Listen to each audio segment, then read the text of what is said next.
The sound of breaking glass echoed through our empty house as I hurled my wedding photo against the wall. 8 years of marriage shattered into 1,000 glittering pieces on our hardwood floor. Like my life had shattered 3 hours ago, when I caught my wife moaning another man's name. But I'm getting ahead of myself. You probably want to know how I ended up here. A successful investment banker reduced to destroying his own home at midnight. How my perfect marriage crumbled over something as innocent as piano lessons. 3 months ago, I was living what I thought was the perfect life. Jane and I met in college, fell in love, built our dream home in the suburbs. The kind of place where neighbors bring you cookies when you move in, where kids ride bikes on sidewalks, where nothing bad ever happens. God, how naive I was. Paul. Jane's voice pulled me from my laptop one evening. She was standing in the doorway of my home office, fidgeting with her wedding ring, a habit she had when she wanted something. What's up, honey? Remember how your parents gave us that baby grand piano for our wedding? I glanced up. The piano had been sitting in our living room for years, more furniture than instrument. That damn piano. If I'd known then what it would lead to, I would have sold it the next day. Well, she came in and perched on my desk, something sparking in her eyes that I hadn't seen in a while. I want to learn how to play it. Piano lessons? I smiled, pleased to see her excited about something new. We'd both been stuck in our routines lately. Michelle from work started taking lessons, she said, her fingers tracing patterns on my desk. She's learning all these beautiful classical pieces. Don't you think it's time someone actually played our piano? Have you found a teacher? Her eyes lit up. Actually, yes. Michelle recommended hers. She pulled out her phone, showing me a profile. His name is Marcus. He's young but highly recommended. I looked at the photo. A guy probably in his late 20s, with that artistic look musicians seem to cultivate. Dark hair falling over one eye. Slight smile that probably made his student's mother swoon. Something twisted in my gut, but I pushed it aside. How much? I asked, focusing on the practical, trying to ignore the way Jane was still staring at his photo. 60 per hour, twice a week. I can do Tuesdays and Thursdays at 2 p.m. You'll be home then anyway, working from your office? I nodded. Sounds reasonable. If it makes you happy, go for it. She threw her arms around my neck. Thank you. I promise I'll practice every day. Her perfume enveloped me, vanilla and jasmine, the same scent she'd worn since college. Later, she'd switch to something more exotic, more sensual. Another red flag I should have noticed. The lessons started the following week. Marcus arrived precisely at 2 p.m., dressed in jeans and a fitted black t-shirt that showed off his musician's arms. I made a point of coming downstairs to meet him. Paul Carter, I said, shaking his hand firmly. Maybe a bit too firmly, but something about the way his eyes lingered on Jane made me want to establish presence. Marcus Reeves. Jane's told me you work from home? That's great. Having support at home really helps with progress. His smile was perfect, practiced, like everything else about him. I watched from my office as the first few lessons progressed. The halting notes of "Mary Had a Little Lamb" drifted up, occasionally accompanied by Marcus's patient instructions. Jane seemed to be enjoying herself, practicing diligently between lessons. Then things began to change. Subtly at first, like a cancer you don't notice until it's too late. It started with her appearance. Jane had always been beautiful, but in a natural, understated way. Suddenly, she was doing her makeup before lessons, wearing perfume, choosing outfits that seemed more suited to a date than a piano lesson. You look nice, I commented one Tuesday as she got ready, watching her apply lipstick, deep red, a shade she'd never worn before. Can't I want to look nice? She snapped. Just because we're married doesn't mean I have to let myself go. The lessons started running longer. Instead of the strict hour we'd agreed on, Marcus would stay for 90 minutes, sometimes 2 hours. When I mentioned it, Jane shrugged it off. We lose track of time, she said. He doesn't charge extra. Besides, I'm learning so much. Her eyes got that dreamy look when she talked about him. Then came the first warning. Mrs. Henderson, our elderly neighbor, stopped me as I got the mail. Paul dear, she said, her voice lowered. We don't mean to pry, but that young man who comes to your house. Tom and I have noticed he stays quite late sometimes. Past dinner hour, even. I frowned. The lessons are only supposed to be an hour. She patted my arm. Of course, dear. I must be mistaken. But her eyes said she wasn't. That night, I noticed Jane smiling at her phone during dinner. The soft blue glow illuminated her face in the dim dining room, and for a moment, she looked like a stranger. Good news? I asked, trying to keep my voice casual. She jumped slightly, turning the phone face down. Oh, just Michelle sending me funny memes. But when she went to shower, I did something I'd never done before. I checked her phone. There were no messages from Michelle, but there were dozens from Marcus Piano, all sent well after lesson hours, many late at night. Your hands are getting stronger on the keys. Can't wait to show you that new piece tomorrow. You're so naturally talented, Jane. You respond perfectly to my touch. Dreams are filled with our music. I felt sick. The messages weren't explicitly inappropriate, but the undertones, each word seemed carefully chosen, wrapped in layers of plausible deniability but dripping with suggestion. That night, lying beside my wife in bed, I stared at the ceiling and listened to her breathing. It wasn't quite even.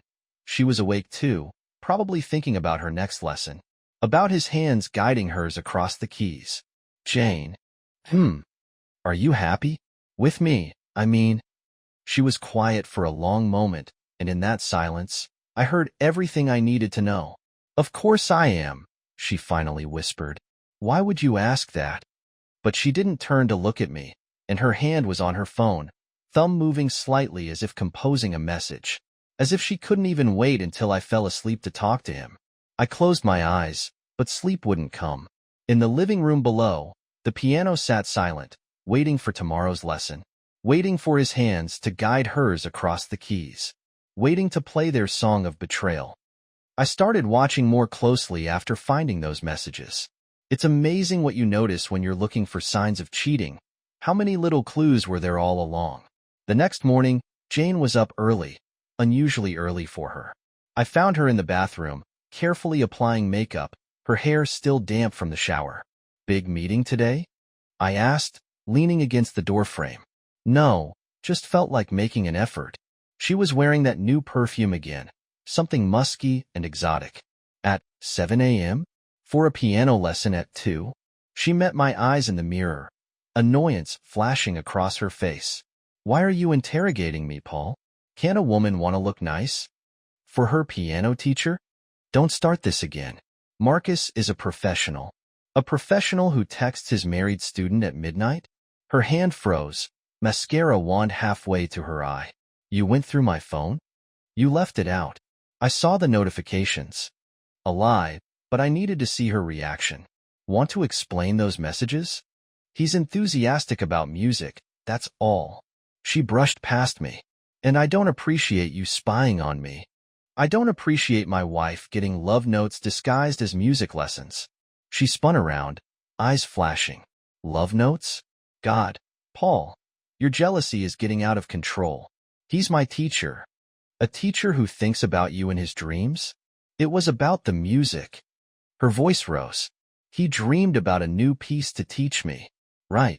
Is that what they call cheating these days? Making music? She grabbed her purse. I'm going to work. When you're ready to stop acting like a paranoid teenager, let me know. After she left, I called her office. Jane Carter's line, her assistant answered. Hi, Sarah. It's Paul. Just checking what time Jane's client meeting is today. Client meeting? She called in sick today. Said she had a migraine. My hand tightened on the phone. Must have gotten worse after she left. Thanks. I hung up and checked our joint credit card app. There it was, a charge from Victoria's Secret yesterday. Jane hadn't bought lingerie in years, certainly not for me. That afternoon, I watched from my office window as Marcus's black BMW pulled into our driveway. Jane greeted him at the door wearing a new dress I'd never seen before. They exchanged a look that was anything but professional. I turned up the volume on my laptop, listening to their lesson through my office floor. The piano notes were halting, interrupted by long periods of silence and occasional laughter. Once I heard Jane say, "We should actually practice something," followed by Marcus's low chuckle. I wanted to go downstairs, to catch them in whatever they were doing, but I needed proof. Concrete evidence that would hold up in court when I divorced her cheating ass. That evening, Tom Henderson called again. "Paul," he said, his voice grim. "You need to know something. Barbara, my ex-wife who cheated, she took music lessons too. Same pattern. Getting dressed up, staying late, lying about her schedule. How did you catch them?" "Set up a camera. Caught them doing a lot more than practicing scales, if you know what I mean." After we hung up, I ordered a small spy camera from Amazon. Next day delivery. That night at dinner, Jane was distracted, constantly checking her phone under the table. "How was your migraine?" I asked casually. She looked up, confused. "What migraine?" "The one you called in sick for?"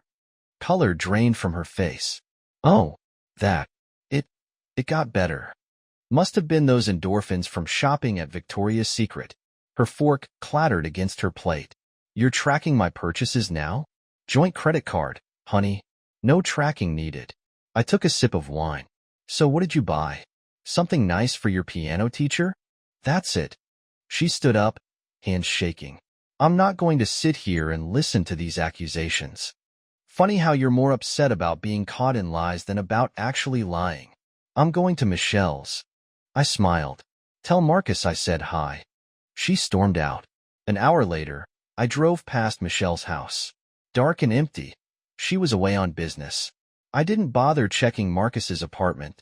I knew that's where my wife was, probably wearing her new lingerie, cheating on me in his bed while I sat home alone. The next morning, the camera arrived. Small, wireless, easy to hide. I placed it on the bookshelf with a perfect view of the piano. "Going to the office today," I told Jane. "Big presentation." "Oh." Was that relief in her voice? "Good luck." I drove around the block and parked where I could see our house. At 1:55, Marcus arrived. Jane let him in wearing the new lingerie under a silk robe. I opened my laptop, connected to the camera feed, and prepared to watch my marriage die in high definition. I sat in my parked car, watching the camera feed on my laptop. Jane had let Marcus in wearing nothing but lingerie and a silk robe. My hands gripped the steering wheel until my knuckles turned white. "You're early," she purred, a tone I hadn't heard from her in years. "Couldn't wait to see you." He pulled her close, not bothering to close the front door. "Is he really gone?" "At the office all day. Big presentation, remember?" They kissed right there in our entryway, her hands sliding under his shirt as he pushed the robe off her shoulders. The new lingerie was black and red, colors she knew I loved, now being shown to another man. "Bedroom?" Marcus suggested. Jane shook her head. "No. Here. At the piano." My stomach lurched. Our wedding gift. The symbol of our marriage. Of course that's where she wanted to fuck him. "Kinky," Marcus laughed, leading her to the piano bench. "My naughty student needs a special lesson?" I should have stormed in right then. Should have caught them in the act. But I sat frozen, watching my wife cheat on me through a tiny screen. They didn't even pretend to play music. Marcus bent Jane over the piano, his hands all over her body as she moaned his name. The same piano where we displayed our wedding photos. The same bench where we'd sat together, dreaming of the family we'd have. I couldn't watch anymore. I started the car and drove straight to the nearest bar. 3 whiskeys later, my phone buzzed. "Jane, will you be home for dinner?" "Jane, I made your favorite pasta." "Jane, Paul?" I stared at the messages, imagining her sending them while still sweaty from f***ing her piano teacher. The lies came easily now, working late. "Don't wait up." I sat at that bar until closing time, letting the whiskey burn away the images seared into my brain. Then I drove home, not drunk enough to be dangerous, but just drunk enough to be dangerous to my marriage. The house was dark except for a light in our bedroom. I went to the living room first. The piano sat there innocently in the moonlight, no sign of what had happened on its polished surface just hours ago. Rage overtook me. I grabbed our wedding photo from the mantel and hurled it against the wall. The sound of shattering glass was almost satisfying. "Paul." Jane's voice from upstairs. "Is that you?" I picked up another photo, us at her sister's wedding, and smashed it too. "Paul, what are you doing?" She appeared in the doorway wearing my old t-shirt, like she had the right to wear my clothes after what she'd done. Redecorating, I said, my voice eerily calm. Tell me, did he f you on just the piano bench, or did you christen the whole house? All color drained from her face. What are you? Don't. I pointed to the camera. I saw everything, Jane. The lingerie show, the kiss at the door, the piano bench performance. Paul, I can explain. Explain what? I grabbed another photo. Crash. How long you've been cheating? Crash. How many times you've f***ed him in our home? Crash. How you've been lying to my face for months. Please let me. Let you what? Lie more? Make excuses? Tell me it didn't mean anything? I turned to face her. Did you think about me at all? While you were f***ing him on our wedding gift? She was crying now, mascara running down her cheeks. It wasn't supposed to happen. But it did. I roared. It happened right here, in our home, while I trusted you, while I worked to give you everything you wanted. I'm sorry, she sobbed. I'm so sorry. Sorry you did it? Or sorry you got caught? I walked to the piano, ran my fingers along its surface where they'd been just hours ago. Get out. What? Get out. I turned to face her. Pack a bag and get the fuck out of my house. This is my house too. I laughed bitterly. Check the prenup, sweetheart. Infidelity clause. I've got video evidence of you cheating. This house is mine. You're being cruel. And you're being a whore, but at least one of us is being honest about it. The words were vicious, meant to hurt. You have 30 minutes to pack. Then I'm changing the locks. You can't do this. Try me. I pulled out my phone. Should I send the video to our lawyer now? Or would you like to watch it first? Maybe critique your performance? She stared at me, tears streaming down her face. Then she ran upstairs. I heard drawers opening, hangers scraping, her muffled sobs. 20 minutes later, she came down with a suitcase. She stopped at the door, turned to face me one last time. I did love you, Paul. No, I said quietly. You loved what I provided. The house, the lifestyle, the stability. I was just the backdrop for your fucking piano concerto. After she left, I sat at the piano, staring at the keys where they'd been. My fingers traced the spot where my wife had given herself to another man. Then I started to laugh, a broken, hollow sound that turned into something like sobs. 8 years of marriage, destroyed by piano lessons.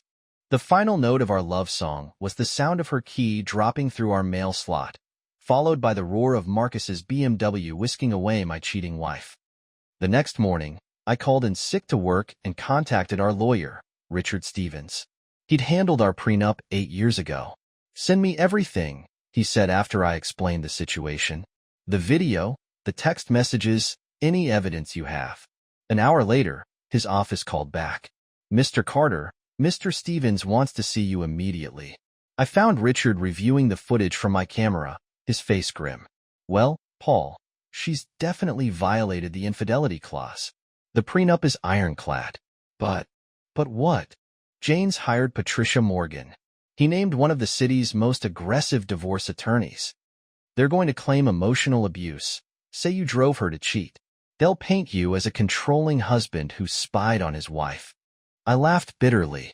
I spied because she was cheating. I know, and we have proof. He tapped his computer screen. They don't know about the video yet. Jane thinks you just caught them kissing. A plan began forming. What if we let them dig their own grave? I'm listening. Let them file their claims. Let Jane lie under oath. Then we show the video. Richard smiled slowly. Perjury would definitely help our case. The next few weeks were a blur of legal documents and desperate messages from Jane. Paul, please, we need to talk. It wasn't what you think. Can't we work this out? I'll do anything to fix this. I ignored them all, but I did answer one call from Marcus's wife. Is it true? Sarah Reeves asked, her voice shaking. Your wife and my husband? I have video proof, I said gently. Would you like your lawyer to see it? She went silent for a moment. Yes. And Paul? Let's destroy them. The day of our first court hearing, Jane and her lawyer arrived looking confident. Patricia Morgan went on the attack immediately. Your Honor, my client was driven to seek comfort elsewhere by Mr. Carter's controlling behavior. He tracked her movements, monitored her phone, installed surveillance cameras. After I suspected her of cheating, I interrupted, which proves his paranoid, abusive nature, Morgan continued. Mrs. Carter felt trapped, isolated. Mrs. Carter, Richard spoke up, would you say, under oath, that your relationship with Marcus Reeves was purely professional until my client's controlling behavior drove you to seek comfort? Jane glanced at her lawyer, then squared her shoulders. Yes, Paul's jealousy and surveillance pushed me into Marcus's arms. Interesting. Richard pressed a button, and the courtroom screen lit up with my video. This was recorded the same day you called in sick to work, before Mr. Carter installed any cameras, before his supposed controlling behavior began. The color drained from Jane's face as the footage played. Her lawyer tried to object, but the damage was done. You just committed perjury, Richard said pleasantly, and Mr. Reeves' wife has filed her own divorce petition with similar evidence. Would you like to revise your statement? Jane fled the courtroom in tears. Her lawyer looked shell-shocked. We'll accept the terms of the prenup, Morgan said quietly, but I wasn't done. The next day, I had Richard send the video evidence to the board of the music school where Marcus taught. By evening, he was fired. Turns out I wasn't the first husband to complain about his private lessons. Then Jane's sister called me. I'm so sorry, Paul. She tried to tell us you were the bad guy, but Mrs. Henderson showed us the evidence. The whole family's mortified. Not your fault, Claire. She's staying with Marcus now, she added. In his tiny apartment. No more fancy house, no more comfortable life. Just a jobless piano teacher and her own bad choices. I hung up and walked to the living room, where the piano still sat. A moving company was coming tomorrow to take it away. I donated it to a local school. Let it give music lessons to kids instead of providing a stage for adultery. My phone buzzed with a text from Jane. You've ruined everything. I typed back, no, you played that song yourself. Then I blocked her number, poured a whiskey, and started planning the rest of my life. A life without her false notes destroying my harmony. 1 month after the court hearing, Jane showed up at my office unannounced. She looked different, thinner, darker circles under her eyes, designer clothes replaced by something cheap and ill-fitting. You can't be here, I said, reaching for my phone to call security. I'm pregnant. My hand froze. 2 words, and suddenly I couldn't breathe. It's Marcus's, she added quickly, seeing the color drain from my face. I thought you should hear it from me before the rumors start. I sat down heavily in my chair. How far along? 3 months. She wouldn't meet my eyes. From when? From when you were f***ing him on our piano. I finished flatly. Why are you telling me this? I don't know. Her voice cracked. To apologize? To explain? To what? Get sympathy? Money? I laughed harshly. How's Marcus taking the news of fatherhood? A tear slid down her cheek. He wants me to get rid of it. Says he can't afford a child now that he's lost his teaching jobs. Jobs? Plural? She nodded miserably. After the video got out, all his private students canceled. Other music schools won't hire him. His reputation is ruined. Good. I felt a savage satisfaction. Now he has time to focus on his growing family. Speaking of which, how's his wife taking the news? She's taking everything in the divorce. His savings, his car. He had to move in with his brother. And you're living with him? In his brother's basement. More tears. Paul, I know I don't deserve it, but I need help.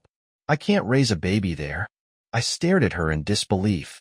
Are you seriously asking me for help with another man's child? A child you conceived while cheating on me? I don't know what else to do, she sobbed. Marcus is talking about moving to another state, starting over. He wants me to come with him, but I don't. I can't. Can't what? Face the consequences of your actions? I stood up. You made your choice, Jane. You chose him. Now deal with it. The Paul the first knew would never be this cruel. The Jane I knew would never be a cheating whore, yet here we are. I pressed the security button on my desk. Don't contact me again. As security let her out, I heard office gossip spreading already. By evening, everyone knew. My cheating ex was pregnant with her piano teacher's baby. That night, Tom Henderson called. Heard the news, he said. You okay? Why wouldn't I be? It's not my kid. No, but it could have been. Should have been. If she hadn't. Yeah. I took a long drink. You know what's funny? We've been trying for a baby. For 2 years. Now she gets pregnant from her affair. Life's a bitch sometimes. A week later, Sarah Reeves, Marcus's soon-to-be ex-wife, asked to meet for coffee. They're moving to Seattle, she said. Marcus's brother got him a job at some bar there. Good riddance. He asked me to buy him out of our house. Offered to sign everything over if I gave him cash for his share. She smiled grimly. I agreed, then reported him to the IRS for years of unreported cash payments from private lessons. They're auditing him now. I raised my coffee cup. Revenge is best served by the government. Indeed. She hesitated. Listen, Paul. Would you like to get dinner sometime? I looked at her, beautiful, intelligent, and as scarred by betrayal as I was. But I can't, I said gently. Not yet. And not with you. We'd just be hurting each other all over again. She nodded, understanding. Friends then? Friends. That evening, I got a text from Jane's sister Claire. She left with Marcus yesterday. Going to Seattle. Said to tell you she's sorry for everything. I didn't respond. Instead, I opened my laptop and made a large donation to a local music school, specifically for their program teaching underprivileged kids. Let some good come from all this pain. My phone buzzed again. A final message from Jane. Goodbye, Paul. I know you'll never forgive me, but I hope someday you'll find happiness again. You deserve it. I deleted the message without responding. In my living room, the empty space where the piano once stood seemed to mock me. But for the first time, the silence felt less like loss and more like freedom. That night, I dreamed of a woman playing piano, but her face was blurry, undefined. Not Jane, not Sarah, but someone new. Someone who would play her own music, not a stolen melody. Maybe someday, I thought as I woke. But not yet. For now, the only song I needed was the sound of my own life, playing in a key of healing. 1 year later, I stood in my living room, watching movers bring in a new piano. Not a baby grand this time. A simple upright, chosen for its warm tone and honest simplicity, like the woman who would play it. Are you sure about this? Rachel asked, squeezing my hand. We could put it somewhere else. I smiled at her concern. Rachel, with her kind eyes and straightforward nature, was everything Jane wasn't. We'd met 6 months ago at a charity event. She was a music teacher at the school I'd donated to. The irony wasn't lost on me. It's time, I said. This house needs music again. Real music. Later that evening, as Rachel played Beethoven's Moonlight Sonata, Mrs. Henderson stopped by with cookies. Such lovely music, she said, smiling at Rachel, and played by honest hands. We'd heard about Jane and Marcus through the grapevine. Their Seattle dream had crumbled within months. Marcus had been fired from the bar for stealing. Their baby, a boy, was born in a state hospital because they couldn't afford better. Claire visited them, Rachel told me one night. She kept in touch with Jane's sister, though I never asked about it. They're living in some trailer park now. Marcus blames Jane for everything. Their poverty, his ruined career, the baby crying all night. He's drinking a lot. Not our problem, I said, but without the bitterness that used to accompany thoughts of them. No, Rachel agreed, but it's karma. The divorce was long finalized. Jane had tried one last time to contest it, claiming pregnancy-related hardship, but the video evidence and prenup were unshakable. The house, the assets, everything stayed with me. All she got was the consequences of her choices. Sarah Reeves sent me a Christmas card. She'd moved to California, started fresh. Thank you for not letting me make us a revenge story, she wrote. I found someone better. Hope you have too. I looked at Rachel, practicing her lesson plans at the piano, and smiled. I had. My therapist said I was ready to close this chapter. You've processed the trauma, she told me. You're not letting Jane's cheating define you anymore. She was right. The pain had transformed into something else. Wisdom, maybe. An understanding that sometimes people show you who they really are through their choices. I have something to tell you, Rachel said one evening, her fingers nervously tapping the piano keys. You're not giving secret lessons, are you? I joked. She rolled her eyes. No, you goof. I'm pregnant. My heart stopped for a moment, then started again. Stronger, surer. Say that again, I whispered. We're having a baby. Her eyes were bright with tears. And before you ask, I've already promised the little one will learn piano from someone else. Maybe Mrs. Henderson? I laughed and pulled her close, my hand resting on her stomach. In the background, her sheet music sat on the piano, the notes a promise of melodies yet to come. That night, I wrote one final email. Dear Jane, I'm writing to tell you I forgive you. Not for you, for me. Your cheating broke our marriage, but it didn't break me. I found happiness again. Real happiness built on trust and honesty. I hope someday you find peace with your choices. Goodbye, Paul. I didn't expect a response, and I didn't need one. My new life was playing a different song now, one of second chances and renewed faith. One where love wasn't a performance or a secret lesson, but a simple, honest melody. Rachel stirred beside me in bed. What are you thinking about? The future, I said, pulling her close. Our future. Outside, a summer storm played its own music on our windows. But inside, in this home that had weathered betrayal and emerged stronger, a new symphony was just beginning. And this time, every note rang true.